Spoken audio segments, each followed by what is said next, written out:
Mettupalayam metro matriculation மேல்நிலைப் பள்ளியின் 50வது ஆண்டு விழா ஆர்க்கிடெக்ட் ரமணி சங்கர் பங்கேற்பு. கோவை மாவட்டம் மேட்டுப்பாளையம் ரோட்டரி சங்கம் சார்பில் 4 மாணவர்களுடன் ஆரம்பிக்கப்பட்ட மெட்ரோ பள்ளி 50வது ஆண்டு விழாவை கொண்டாடுகிறது.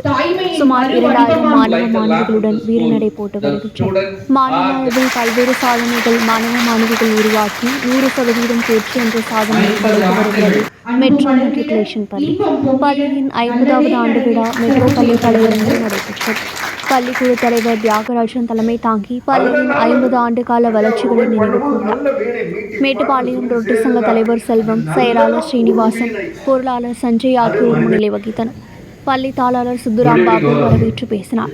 பள்ளியின் 50வது ஆண்டு சிறப்பு பெயர் பலகையை மூத்த உறுப்பினர் ஆனந்தகிருஷ்ணன் திறந்து வைத்தார். இவ்விழாவில் ஆர்க்கிடெக்ட் ரமணி சங்கர் சிறப்பு விருந்தினராக கலந்து கொண்டு சிறப்புரையாற்றினார். விழாவில் கோவை தொழிலதிபர் ஆறுமுகசாமி, முன்னாள் டிஎஸ்பி வில்லியந்திரி, ரோட்டரி சங்க மண்டல தலைவர் சிவசதீஷ்குமார், உதவி ஆளுநர் மகேஷ் உட்பட பலர் வாழ்த்து பேசினர்.